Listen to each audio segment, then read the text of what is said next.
Most people will spend their entire lives searching for something they already possess. They will chase love to feel valid. They will chase power to feel seen. They will chase perfection to feel enough. And yet none of it will satisfy. None of it will stick, because you can never outrun the void created by forgetting your own worth. Self-worth is not a reward. It is not something you earn by being agreeable. It is not granted by the approval of others. It is not found in titles, followers, or paychecks. It is not something the world gives you when you finally become perfect. It is the quiet knowing that you were enough the moment you arrived. But the world didn't teach you that.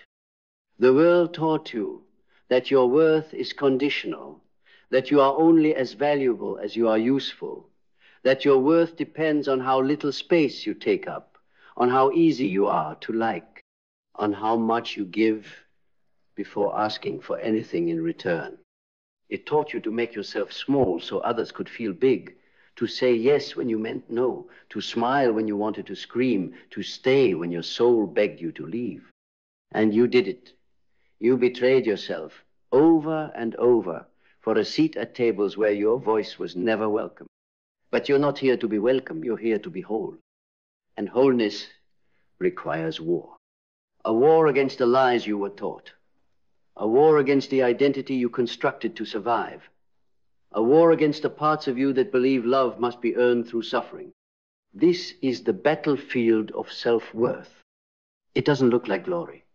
It looks like quiet defiance, like saying no and letting the chips fall where they may, like walking away from validation and into solitude, like choosing yours especially when it costs you connection. Carl Jung said, "The most terrifying thing is to accept oneself completely." And he was right, because when you accept yourself completely, you have nothing left to negotiate with. You become unbribable, uncooperative with systems that profit from your self-rejection. And that makes you dangerous, not to the world, but to every lie the world ever told you. You don't become powerful by being loved. You become powerful by loving yourself so thoroughly that no one's love can be used against you. That is the truth about self-worth. It is not a feeling, it is a foundation. And most people never build it. They patch over the cracks with productivity, with people-pleasing, with performance. But the cracks remain, and the house falls again and again every time someone disapproves. Every time love is withdrawn, every time the applause fades. But not you, not anymore. You are not patching over. You are tearing down the false foundation and building a new one from bedrock. And that means facing everything you've been running from. The shame, the unworthiness, the fear of being unlovable. You don't affirm over it. You face it. You sit with the parts of you that ache and tremble and believe they are too much, too broken, too loud, too soft. And you say, "You belong. I will not exile you. I will not abandon you to be loved by others. I will not betray you to gain acceptance. I choose you." That is the birth of self-worth. It is not found in success. It is found in sovereignty. It is found in the moment you decide to stop living like a product and start living like a person. You are not a brand. You are not a role. You are not a mirror for other people's projections. You are a soul, and that is enough. But to live like it, you must walk away from anyone who makes you feel like you have to earn your place.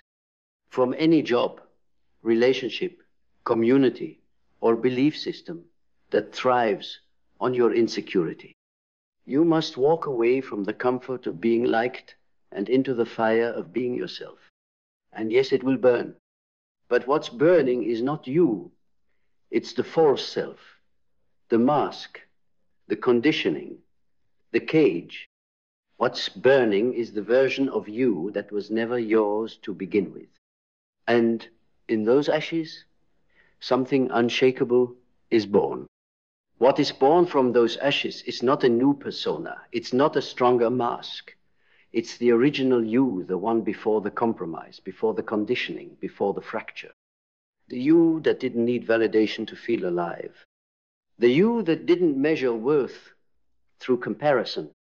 The you that could exist fully, boldly, unapologetically, before the world taught you to shrink.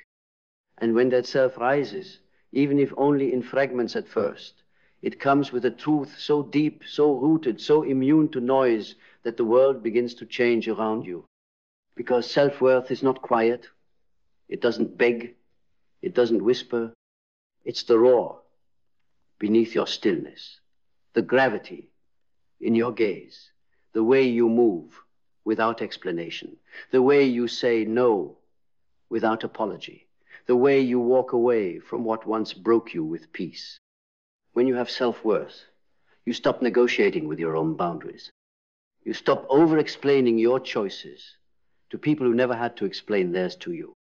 You stop seeking fairness from those who only benefited from your silence.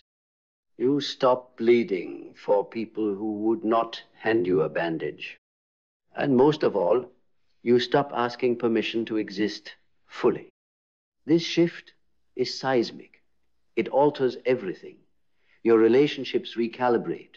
Your standards rise. Your energy becomes precise, exacting, sovereign.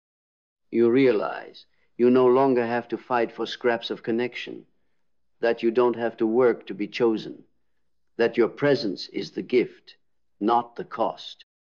You become the chooser, not from bitterness, but from clarity.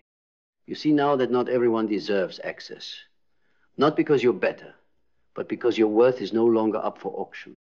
This is syphoria, the ecstatic state of being fully integrated, of knowing that you are not missing anything, that there's nothing to perform, nothing to fix, nothing to prove. It's the death of the proving self and the birth of the becoming self. Because self-worth doesn't mean you think you're perfect. It means you've made peace with your imperfections. It means you've faced the ugliest parts of yourself and decided to love them anyway. You are no longer at war with your shadow. You have welcomed it home. And this is what makes you powerful. Because no one can use your flaws against you once you've owned them. No one can guilt you into submission when you've forgiven yourself. No one can dangle love like a carrot when you've become the source of it. This is the liberation that terrifies those still trapped in performance.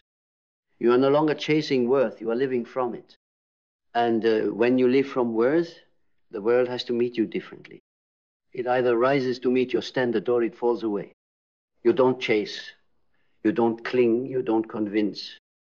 You simply be and allow the aligned to find you. This is the quiet power of self-worth. It's not loud, it's not thirsty, it doesn't demand to be seen. It radiates, it whispers through every boundary you set, every moment you choose rest, every time you say no and refuse to explain. It moves through your spine, through your silence, through your sacred refusal to shrink one more day. You become a mirror, and people will either recognize themselves in you or see everything they've been avoiding. But that's not your job to manage. Your job is to stay rooted in truth, to keep choosing yourself, to keep returning to the knowing that you are whole even when others project their fracture onto you. You are not here to carry their stories. You are here to embody your own. And when you fully embody your own story without censoring, without packaging, without polishing it for public comfort, something extraordinary happens. You stop asking the world to mirror back your worth because you've already seen it in your own eyes. That look in the mirror no longer searches for flaws. It no longer questions if you're too much. It no longer negotiates with shame. It sees, it remembers, it knows. You know that you were never too much. You were just too alive for people who forgot how to breathe. You were never too sensitive. You were just born with antennas that pick up truths others can't handle. You were never too loud. Your voice simply echoed in rooms too small for your frequency. And now that you've stopped asking the wrong people to understand you, you finally have space to understand yourself. That is where clarity begins, not in answers, but in refusal. Refusal to be available to what dishonors you. Refusal to apologize for what your spirit naturally radiates. Refusal to continue outsourcing your identity to those who are still lost in theirs. Because real clarity is not found in someone else's permission. It's found in your own defiance. And once you're clear, you move different. You don't rush. You don't panic. You don't try to fill the silence. You let life come to you, not because you're passive, but because you've learned the art of attraction through authenticity. When your internal world aligns, the external world reorganizes. People leave. Bless them. Chapters end. Honor them. Pain rises. Transmute it. You are no longer controlled by your past. You are no longer repeating inherited beliefs. You are no longer running on default. You are choosing now. Choosing your path. Choosing your pace. Choosing your worth not based on comparison, but on core essence. And that essence, it is unshakable because it was never built on external validation. It was carved in solitude. It was tested in silence. It was forged through every moment you sat with your pain and didn't flinch. And now, your belief is no longer theoretical. It's embodied. Your confidence no longer needs to shout. It's felt. Your peace no longer waits for permission. It is the permission. This is self-worth. Not the kind they sell in books with step-by-step formulas, but the kind you build in the dark, brick by bloody brick, until your soul stands tall. The kind you become when there's no one left to impress. When the mask is off, when the pretending stops. And what's left is truth, raw, unapologetic, whole. You. And now you stand not as someone who was fixed, but as someone who remembered.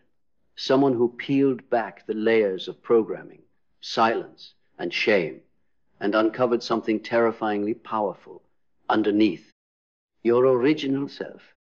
Not the one that begged, not the one that bent, the one that stood. And in that standing, you became a signal, a vibration, a reminder to the world. It is possible to live unbent.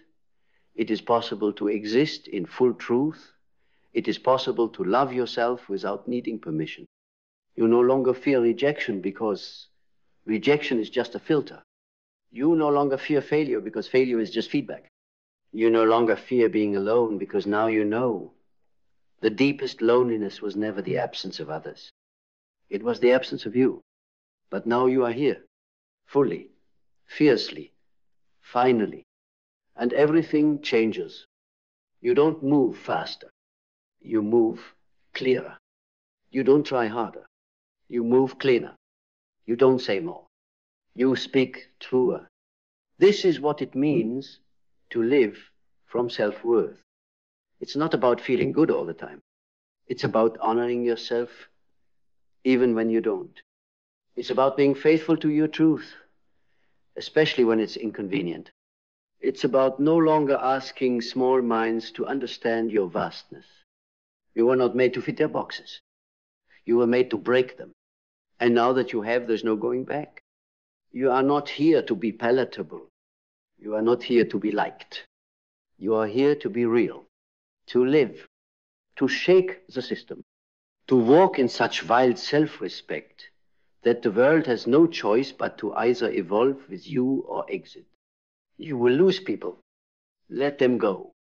You will outgrow identities. Let them die. You will disappoint expectations. Let them burn. Because what you are gaining in return is everything. Peace that doesn't wobble when criticized. Power that doesn't need to dominate. Joy that isn't conditional on performance. This is your arrival. your return, your reclamation, not of something new, but of something ancient. You, the real you, the you who knows, I am enough, I am whole, I am home. No one can take that from you, because it was never given to you by the world. It was yours all along.